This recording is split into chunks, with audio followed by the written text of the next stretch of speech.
Hello my dear students, कैसे हो बच्चों आप सभी। तो मेरे प्यारे बच्चों, स्वागत है आप सभी का एक्सपर्ट कोचिंग सेंटर और चेतना मैडम की क्लास में। बच्चों आज जो है हम लोग पढ़ने वाले हैं बहुत ही इंपॉर्टेंट टॉपिक।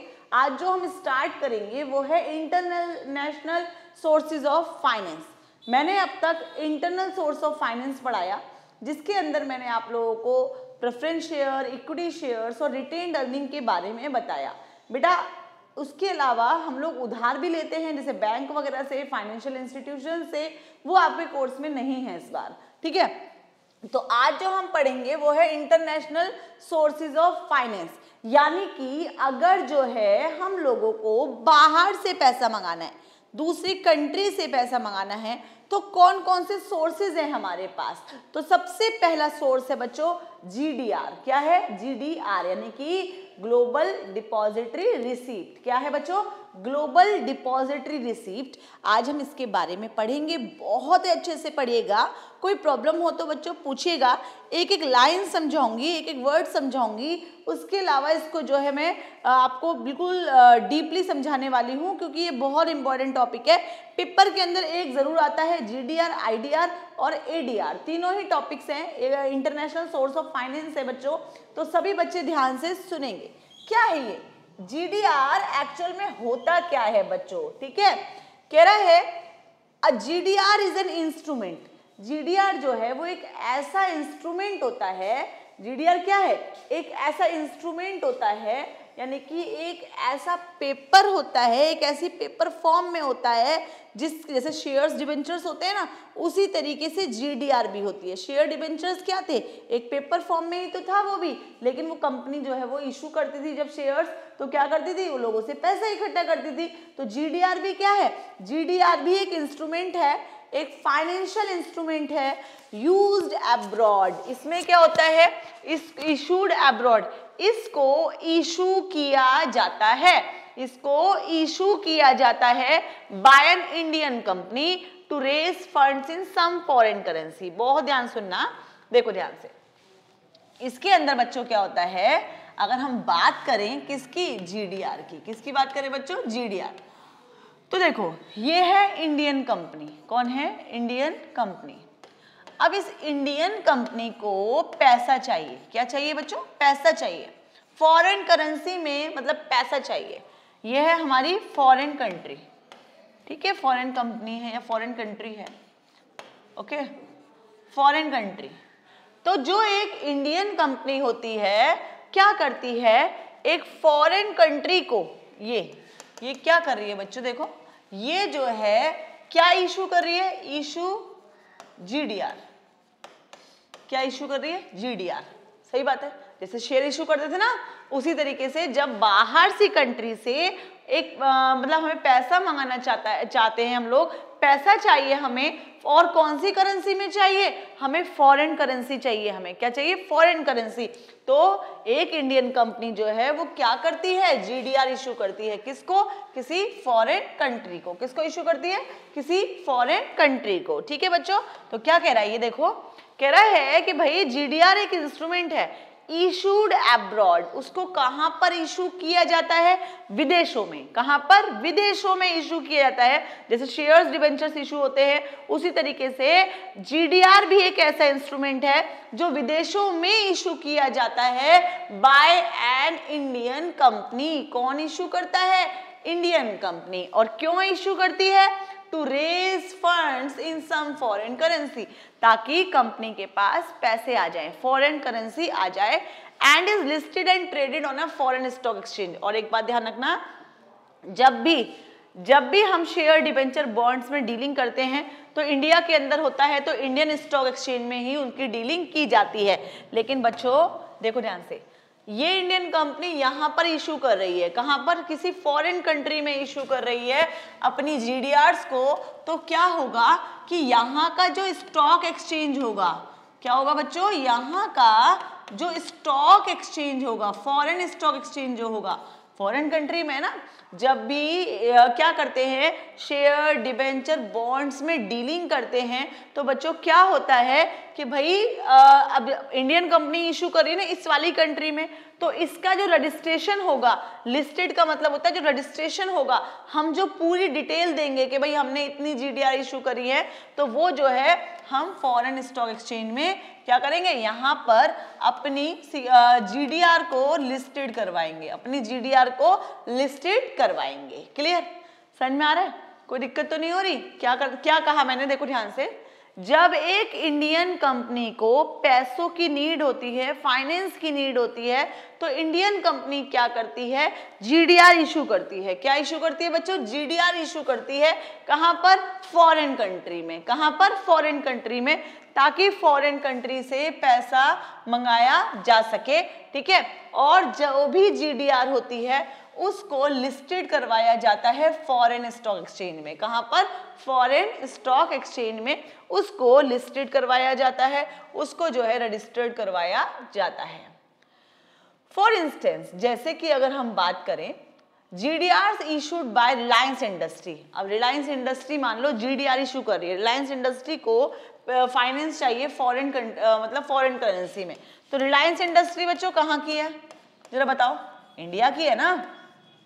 मान लो रिलायंस इंडस्ट्री है, ओके, कौन है बच्चों? रिलायंस इंडस्ट्री। अब जो रिलायंस इंडस्ट्री है, GDR issued by Reliance industry were listed in the New York stock exchange इन 1992। भाई इनने क्या करा, रिलायंस इंडस्ट्री ने न्यूयॉर्क में, कहां पर बच्चों? न्यूयॉर्क में अपनी जीडीआर इशू करी। एक रिसिप्ट होती है बेटा, एक जीडीआर क्या होती है? सिर्फ एक रिसिप्ट शेयर इशू करने की। अब जीडीआर जो है वो इशू करी न्यूयॉर्क में, तो इसका जो जीडीआर होगी ना बेटा, जो जीडीआर होगा इसका रजिस्ट्रेशन बताओ कहां होगा? न्यूयॉर्क स्टॉक एक्सचेंज में। सही बात है ना, न्यूयॉर्क स्टॉक एक्सचेंज में। क्यों बच्चों, जरा बताओ मुझे, क्यों होगा न्यूयॉर्क स्टॉक एक्सचेंज में? मैंने बताया जिस कंट्री में हम जीडीआर इशू करते हैं ना, उसका, उस जीडीआर का रजिस्ट्रेशन उसी कंट्री में होता है। क्लियर, समझ में आ रहा है, कोई दिक्कत तो नहीं है? उसका रजिस्ट्रेशन उसी कंट्री में ही होता है। अच्छा जी, और क्या कह रहा है, देखो ये हुआ था, कब हुआ था? 1992 में रिलायंस इंडस्ट्री ने जीडीआर इशू करी थी और उसका रजिस्ट्रेशन न्यूयॉर्क स्टॉक एक्सचेंज में हुआ था। A GDR represents a number of shares. एक जीडीआर जो है वो नंबर ऑफ शेयर्स को डिनोट करती है। हाँ जी बच्चों, तो क्या कह रहा है, देखो ध्यान से, कह रहा है a GDR represents a number of shares.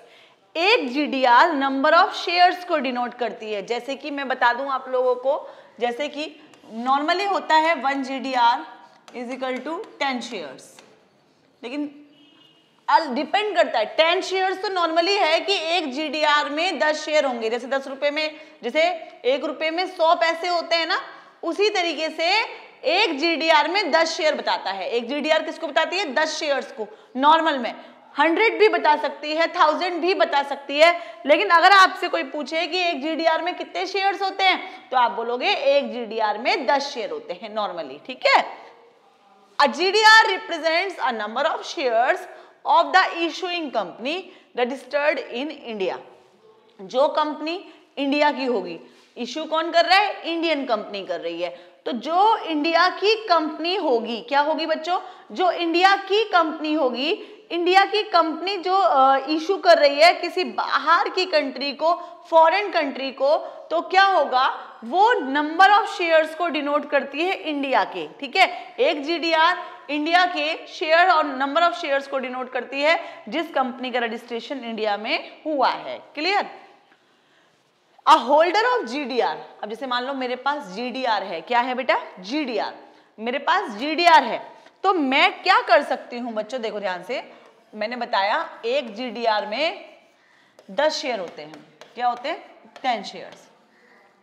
तो मैं क्या कर सकती हूं कि इस जीडीआर को, किसको? इस जीडीआर को एनी टाइम, क्या बोला मैंने? एनी टाइम, किसी भी समय, किसी भी टाइम कन्वर्ट करवा सकती हूं। किस में कन्वर्ट करवा सकती हूँ? शेयर्स में। ठीक है भाई, मैं अपने जीडीआर को कन्वर्ट करवा सकती हूँ, यानी कि जैसे मान लो मैंने बताया 1 रुपए में 100 पैसे हैं, तो 1 रुपए को खुला दिया, 1 रुपए को खुला दिया, ठीक है, यानी कि 100 पैसे, एक पैसा जो है मैंने इकट्ठा कर लिया तो वो 100 पैसे हो गए। उसी तरीके से एक GDR जब 10 शेयर को डिनोट कर रही है तो इस GDR को एनी टाइम हम कन्वर्ट करवा सकते हैं शेयर्स में। क्या करवा सकते हैं? शेयर्स में कन्वर्ट हो सकती है GDR। और उसके बाद जैसे ही शेयर्स में कन्वर्ट हो जाती है GDR, तो जैसे इक्विटी शेयर्स पढ़ाया था ना मैंने, उन लोगों को पूरा राइट होता था मैनेजमेंट करने का, पूरा काम करने का पूरा राइट होता था।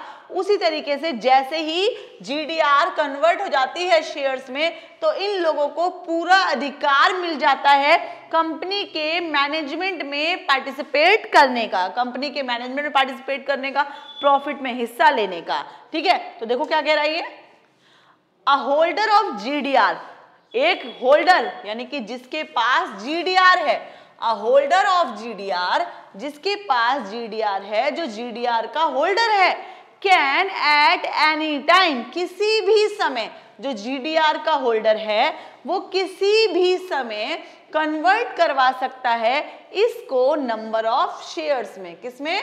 नंबर ऑफ शेयर्स में दैट इट रिप्रेजेंट्स, यानी कि एक GDR जितने नंबर ऑफ शेयर्स को रिप्रेजेंट कर रही होगी तो वो GDR को any time number of shares में कन्वर्ट करवा सकता है। ठीक है, वंस कन्वर्जन टेक्स प्लेस, एक बार अगर कन्वर्जन हो गया, एक बार अगर कन्वर्जन हो गया, यानी कि GDR जब कन्वर्ट हो जाती है शेयर्स में, अगर एक बार कन्वर्जन हो गया, शेयर्स में कन्वर्ट कर दी हमने GDR, the underline shares are listed and traded on some Indian stock exchange. तो ध्यान से सुनना बच्चों, देखो क्या कह रहा है, शेयर्स GDR को कन्वर्ट करवा लिया शेयर्स में, तो अब पता है क्या होगा, जो शेयर्स में कन्वर्ट हुए हैं ना, इनका रजिस्ट्रेशन जो है, जैसे पहले कहाँ था बताओ जरा, जब GDR इशू करी थी तो GDR का रजिस्ट्रेशन कहाँ करवाया था? फॉरेन कंट्री के स्टॉक एक्सचेंज में। कहाँ करवाया था? फॉरेन कंट्री के स्टॉक एक्सचेंज में। अब GDR जब शेयर्स में कन्वर्ट होगी, क्या होगी? जब GDR शेयर में कन्वर्ट होगी तो अब हम इसका रजिस्ट्रेशन करवाएंगे, इसको लिस्टेड करवाएंगे कहाँ पर? इंडियन स्टॉक एक्सचेंज में। कहाँ पर बच्चों? इंडियन स्टॉक एक्सचेंज में। क्लियर? कोई दिक्कत? समझ में आ रहा है बच्चों? कोई दिक्कत तो नहीं हो रही ना? क्या कह रहा है ये? जैसे ही जब हम GDR को कन्वर्ट करवाएंगे शेयर्स में, तो अब हम इनका जो शेयर्स है, शेयर्स कहाँ के थे? इंडिया के थे ना, लेकिन जब GDR इशू करी थी तो दूसरी जो फॉरेन कंट्री थी वहां पर उनको लिस्टेड करवाया था, रजिस्टर्ड करवाया था। लेकिन जब GDR कन्वर्ट हो जाती है शेयर्स में, तो अब क्या करेंगे, इनका रजिस्ट्रेशन जो है हम इंडियन स्टॉक एक्सचेंज में करवाएंगे। क्लियर? कोई दिक्कत? अच्छा जी, GDR do not carry any voting right. जिन लोगों के पास GDR है, क्या है? जिन लोगों के पास GDR होती है, हमने GDR इशू करी है ना, दूसरी कंट्री से पैसा मंगाया ना, उन लोगों को हमने GDR दे रखी है ना। तो जब जिन लोगों के पास GDR होती है उन लोगों को कोई एनी वोटिंग राइट, उनको कोई वोटिंग राइट नहीं होता, उन लोगों को कोई वोटिंग राइट नहीं होता। ठीक है, और कब तक नहीं होता पता है आप लोगों को? Unless they are converted into shares, जब तक वो उनको शेयर में कन्वर्ट ना करवा ले। अगर GDR शेयर में कन्वर्ट हो जाती है, और इक्विटी शेयर में ही कन्वर्ट होती है, वो हमेशा इंडियन रुपीज में होगी, तो क्या होगा, जब GDR शेयर्स में कन्वर्ट हो जाती है तो उन GDR होल्ड जैसे ही शेयर में कन्वर्ट होगी तभी जो है उनका अधिकार शुरू हो जाएगा। किस चीज का अधिकार? उनको जो है अधिकार मिल जाएगा कि भाई अब वो लोग वोट डाल सकते हैं। क्या कर सकते हैं? वो लोग वोट डाल सकते हैं, उन लोगों को वोटिंग राइट मिल जाएगा। हाउएवर, इसके अलावा dividend on GDR is to be paid in rupees only as in case of equity share. जो भी जैसे डिविडेंड मिलेगा, डिविडेंड का मतलब एक बार बताओ, मैंने फॉरेन कंट्री से पैसा मंगाया तो मैं क्या दूंगी उनको? डिविडेंड दूंगी ना, लाभांश दूंगी, अपनी कंपनी के प्रॉफिट में से हिस्सा दूंगी। तो जो हिस्सा जाएगा वो फॉरेन करेंसी में नहीं जाएगा, उनका जो डिविडेंड जाएगा वो रुपीज में ही जाएगा, जिस तरीके से इक्विटी शेयर वालों को हम लोग देते आए हैं। ठीक है, Thus, there is no risk of fluctuation in the rate of foreign exchange। इससे क्या होगा कि भाई फॉरेन कंट्री के अंदर आपको पता है जैसे डॉलर है, तो डॉलर में अगर हम पे करेंगे तो हमें जो है नंबर ऑफ डॉलर, जैसे मान लो $10 देने हैं हमको डिविडेंड के तौर पर, अब $1 कई बार कितने का है? कई बार डॉलर की वैल्यू जो है वो 50 रुपए है, कई बार डॉलर की वैल्यू 65 रुपए है। तो हम डॉलर में कोई डीलिंग नहीं कर रहे हैं, हम फॉरेन करेंसी की में डीलिंग नहीं करेंगे।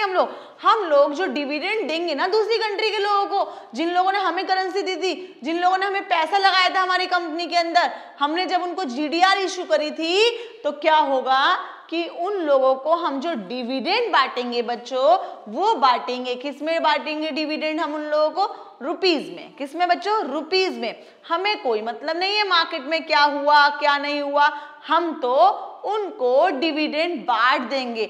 और कैसे बांटेंगे डिविडेंड बताओ जरा, कैसे बांटेंगे? हम उनको डिविडेंड बांटेंगे रुपीज में ही। क्लियर? मोर ओवर, उसके अलावा on conversion of GDR into equity shares, जब जीडीआर को कन्वर्ट करवाया जाता है, जब जीडीआर को कन्वर्ट करवाया जाता है इक्विटी शेयर्स में, no remittance is to be made by the company as in the case of redemption of bond. इनको कोई बोनस, इनको कुछ कह सकते हैं एक्स्ट्रा, कह सकते हैं कि भाई मतलब किसी भी तरीके की कोई एक्स्ट्रा फैसिलिटी या एक्स्ट्रा बोनस वगैरह कुछ भी नहीं मिलता। ऐसा का ऐसा ही कि 1 जीडीआर में 10 शेयर है तो 10 ले ले भाई शेयर, अब तुझे जो है मतलब डिविडेंड मिलता रहेगा, कोई दिक्कत नहीं है। लेकिन जैसे ही जीडीआर कन्वर्ट होती है किसमें बच्चों? इक्विटी शेयर्स में, उनका जो रजिस्ट्रेशन होगा वो इंडियन स्टॉक एक्सचेंज में करवाना पड़ता है। Clear? A global depository receipt, यानी कि जो जीडीआर होती है, क्या होती है बच्चों? GDR is issued in the form of a depository receipt certificate created by the overseas depository bank outside India. बेटा ये कंसेप्ट समझ लेना बहुत ध्यान से। क्या होता है इसके अंदर? जैसे जीडीआर है, ठीक है, जीडीआर है, जीडीआर क्या है? एक तरीके का रिसीप्ट है, एक तरीके की रिसीप्ट है, एक सर्टिफिकेट है created by the overseas depository bank. बहुत ध्यान सुनना ये कंसेप्ट। देखो भाई कंसेप्ट समझिए, ये है इंडियन कंपनी। कौन है बच्चों? ये इंडियन कंपनी, ठीक है, ये है इंडियन कंपनी। इस कंपनी ने जीडीआर इशू करी। क्या इशू करी? मतलब जीडीआर इशू करी। ये बैठा है, इसे यहां पर ये बैठा है ओवरसीज डिपॉजिटरी बैंक। ये कौन है भाई? ये फॉरेन कंट्री का बैंक है। कौन है ये? फॉरेन कंट्री का बैंक। ओके, तो देखो ध्यान से क्या कह रहा है हमसे। ये overseas depository bank, Indian company जो है वो जीडीआर इशू करना चाहती है, तो इसने जो है कांटेक्ट करेगी ये पहले फॉरेन कंट्री के बैंक से। उसका नाम क्या है? ओडीबी, यानी कि ओवरसीज डिपॉजिटरी बैंक। तो देखो क्या कह रही है कि भाई जो जीडीआर होगी वो इशू करी जाएगी एक डिपॉजिटरी रिसिप्ट के तौर पर, एक सर्टिफिकेट के तौर पर क्रिएटेड बाय, और इसको कौन बनाता है? ओडीबी, यानी कि ओवरसीज डिपॉजिटरी बैंक ही जीडीआर बनाता है। इंडियन कंपनी क्या करती है? इंडियन कंपनी उसको इंफॉर्मेशन देती है, ओवरसीज डिपॉजिटरी बैंक जो आउटसाइड इंडिया है वो जीडीआर प्रिपेयर करता है। मैंने क्या बताया?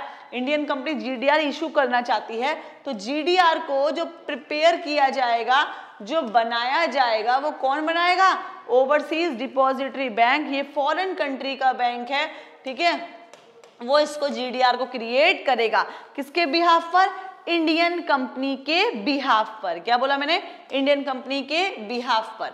And issue to non resident investor against the issue of ordinary shares और foreign currency convertible debentures of the issuing company. और बेटा क्या होता है, देखो ध्यान से, ये जो है इसके बिहाफ पर जो यहाँ के जो फॉरेनर्स होंगे, जो वहाँ के जो लोग होंगे, यानी कि जैसे मान लो ये न्यूयॉर्क है, ठीक है, तो न्यूयॉर्क के लोगों को ये जो है जीडीआर इशू कर देगा। क्या इशू कर देगा?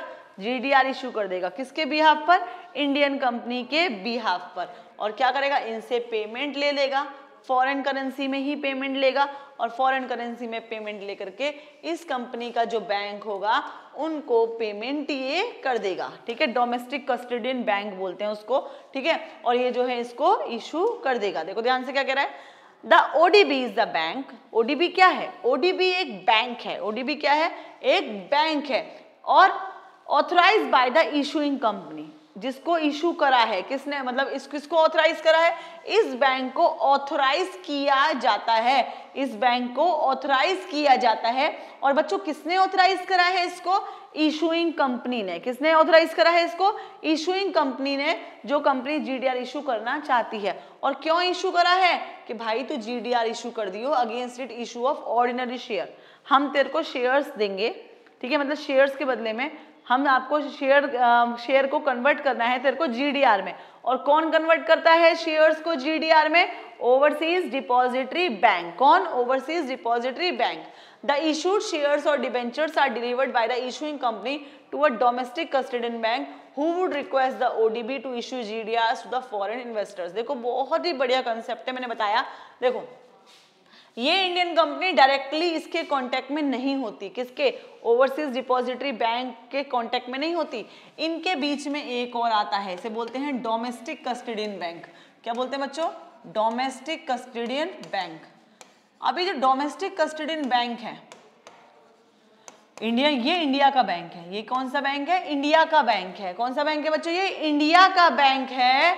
इंडियन कंपनी ने डोमेस्टिक कस्टोडियन बैंक को इंफॉर्मेशन दे दी, क्या, कि भाई हम जो है जीडीआर इशू करना चाहते हैं, ठीक है। और जो है इसने क्या करा, इसने ओवरसीज डिपॉजिटरी बैंक को इंफॉर्मेशन दे दी, और ओवरसीज डिपॉजिटरी बैंक ने इस कंपनी के शेयर्स लेकर के, इस कंपनी ने अपने शेयर्स यहाँ पर प्रोवाइड करवाए, इसने फिर उन शेयर्स को यहाँ पर प्रोवाइड करवाया। ओवरसीज डिपॉजिटरी बैंक ने उन शेयर्स को कन्वर्ट कर दिया, किसमें कन्वर्ट कर दिया, बताओ किसमें कन्वर्ट कर दिया, जीडीआर में। और फिर वो जीडीआर अपने लोगों को इनने इशू कर दी। इन लोगों ने इसको पैसा दे दिया फॉरेन करेंसी में, इसने भी इसको क्या करा, जो डोमेस्टिक कस्टोडियन बैंक था इसको भी इनने क्या करा, पैसा दे दिया फॉरेन करेंसी में। ये जो है, सॉरी, ये जब फॉरेन करेंसी में पैसा आया तो कन्वर्ट होकर के, यानी कि रुपीज में कन्वर्ट होकर के यहाँ आया, और यानी कि, और ये किसका बैंक है, ये कंपनी का बैंक है, इंडियन कंपनी का बैंक है। क्लियर हो गई। तो क्या होता है कि भाई ये जो है जीडीआर इस तरीके से फॉरेन इन्वेस्टर्स जो होते हैं, जो बाहर के लोग होते हैं, उनसे पैसा इकट्ठा करने का एक सोर्स होता है। क्लियर हो गया बच्चों, कोई दिक्कत तो नहीं है। तो जीडीआर मैंने बता दिया एक इंस्ट्रूमेंट होता है, ध्यान सुन लो, दोबारा सुन लो। जीडीआर एक इंस्ट्रूमेंट होता है, अब्रॉड में इशू करती है इंडियन कंपनी ताकि फॉरेन करेंसी में पैसा इकट्ठा कर सके। इसको लिस्टेड करते हैं, ट्रेडेड करते हैं फॉरेन स्टॉक एक्सचेंज में। जैसे एक जीडीआर रिलायंस इंडस्ट्री के द्वारा इशू करी गई थी सबसे पहले 1992 में। एक जीडीआर नंबर ऑफ शेयर्स को रिप्रेजेंट करती है। कोई भी जिसके पास जीडीआर है वो इसको जो है एनी टाइम, किसी भी समय कन्वर्ट करवा सकता है शेयर्स में। एक बार जब शेयर्स में कन्वर्ट हो जाते हैं तो जहां, मतलब जैसे माना इंडिया के हैं तो इंडिया में उनको दोबारा से स्टॉक एक्सचेंज में, इंडिया के स्टॉक एक्सचेंज में उनको लिस्टेड करवाना होता है। जिन लोगों के पास जीडीआर होती है उन लोगों को वोट डालने का कोई अधिकार नहीं होता। जो भी डिविडेंड दिया जाएगा, क्या और कब होगा उनको अधिकार वोट डालने का, जब उनको जीडीआर को कन्वर्ट कर लेंगे शेयर्स में। जो भी जीडीआर पर डिविडेंड दिया जाता है वो रुपीज में दिया जाता है, यानी कि फॉरेन मार्केट के अंदर करेंसी अप हो डाउन हो हमें कोई मतलब नहीं होता, ठीक है। इसके अलावा एक बार जीडीआर जब इक्विटी में कन्वर्ट हो जाती है तो कोई रेमिटेंस नहीं मिलता, जिससे मतलब जिस तरीके से कोई बोनस शेयर वगैरह कुछ भी नहीं मिलते हैं। ग्लोबल डिपॉजिटरी रिसीप्ट जो है वो डिपॉजिटरी रिसीप्ट होती है, आउटसाइड इंडिया में इशू करते हैं। और ये मैंने फिर आप लोगों को प्रोसेस बता दिया है। क्लियर हो गया बच्चों, समझ में आ गया। तो चलिए एक बार इसको हिंदी में रीड करते हैं, सुनिएगा बहुत ध्यान से। चलिए बच्चों एक बार इसको हिंदी में रीड करते हैं, सुनिएगा बहुत ध्यान से। कह रहा है वित्त के अंतरराष्ट्रीय स्रोत। सबसे पहले हम लोग पढ़ेंगे ग्लोबल डिपॉजिटरी रिसीप्ट, ठीक है। 3 टॉपिक है बेटा, जीडीआर, एडीआर, आईडीआर, आराम से पढ़ेंगे, कोई दिक्कत नहीं है। तो कह रहा है ग्लोबल डिपॉजिटरी रिसीप्ट, जैसा कि नाम से स्पष्ट है, हमने बिल्कुल क्लियर करा है नाम से ही। जीडीआर ऐसे प्रपत्र अथवा रसीदें हैं, ये क्या है, एक ऐसी रिसीप्ट होती है जो विदेशी मुद्रा में पैसा जुटाने के लिए एक भारतीय कंपनी द्वारा दूसरे देशों में जारी की जाती है तथा इनका विदेशी शेयर बाजार में यानी कि सूचीकरण लिस्टेड होती है और इनका व्यापार किया जाता है। उदाहरण के लिए 1992 में रिलायंस उद्योग द्वारा जारी की गई जीडीआर न्यूयॉर्क शेयर बाजार में सूचीगत थी। सबसे पहले रिलायंस ने इशू करी थी, न्यूयॉर्क स्टॉक एक्सचेंज में इसका रजिस्ट्रेशन हुआ था। एक ग्लोबल डिपॉजिटरी रिसीप्ट भारत में पंजीकृत निर्गमनकर्ता कंपनी के अंशों की संख्या को व्यक्त करती है। 1 GDR denote the number of shares. कितने शेयर्स? 10। GDR धारक इसे किसी भी समय अंशों में परिवर्तित करवा सकता है। किसी भी समय GDR होल्डर उनको शेयर्स में कन्वर्ट करवा सकता है। परिवर्तन होने के बाद इन अंशों का किसी भारतीय शेयर बाजार में लिस्टिंग एवं व्यापार, मतलब जैसे ही GDR कन्वर्ट हो जाती है शेयर्स में, तो अब उसे इंडियन मार्केट के अंदर सेल परचेज किया जाएगा, उसका व्यापार किया जाएगा, रजिस्टर्ड करवाया जाएगा। GDR धारकों के पास कोई मताधिकार नहीं होता जब तक कि उन्हें अंशों में परिवर्तित ना कर दिया जाए। जब तक इनको शेयर्स में कन्वर्ट ना कर दिया जाए, इनके पास कोई वोटिंग राइट नहीं होता। परंतु इन पर लाभांश समता अंशों की तरह केवल रुपए में ही देना पड़ता है। जो लाभांश जाएगा वो रुपीज में ही जाएगा। इस प्रकार इसमें विदेशी विनिमय दरों में उतार चढ़ाव का जोखिम नहीं होता, ठीक है। यानी कि कोई भी फॉरेन मार्केट के अंदर करेंसी अप हो डाउन हो, इनको कोई मतलब नहीं होता। एक ग्लोबल डिपॉजिटरी रसीद एक रसीद प्रमाण पत्र के रूप में जारी की जाती है। यह भारत के बाहर विदेशी डिपॉजिटरी बैंक जो होता है उसके द्वारा बनाई जाती है। GDR कौन बनाता है? Overseas depository bank. और ओवरसीज डिपॉजिटरी बैंक क्या है? बाहर का बैंक है। क्लियर?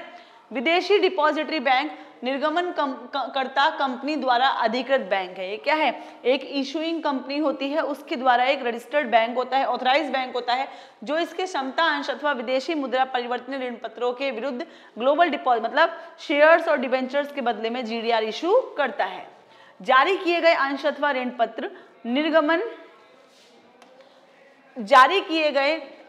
ऋण पत्र निर्गमनकर्ता कंपनी द्वारा एक घरेलू संरक्षण बैंक यानी कि जो डोमेस्टिक कस्टोडियन बैंक होता है उसके सुपुर्द यानी कि डिलीवर कर देते हैं, और जो विदेशी डिपॉजिटरी बैंक होता है वो इनको GDR में इशू मतलब GDR बना देता है। ठीक है, हम लोग क्या करेंगे, पहले अपना जो डोमेस्टिक कस्टोडियन बैंक होगा उसके साथ पहले कांटेक्ट करेंगे, फिर जो डोमेस्टिक कस्टोडियन बैंक है वो किससे कांटेक्ट करेगा? Overseas depository bank. DCB जो है वो इंडिया का बैंक होगा, और डोमेस्टिक और जो हमारा ODB जो होता है ओवरसीज डिपॉजिटरी बैंक वो फॉरेन कंट्री का बैंक होगा, जैसा कि मैंने आप लोगों को प्रोसीजर समझाया है। क्लियर हो गया बच्चों? कोई दिक्कत तो नहीं है? समझ में आ गया? तो चलिए बच्चों, आज का टॉपिक अपना यहीं पर फिनिश करते हैं। Thank you very much, bye bye.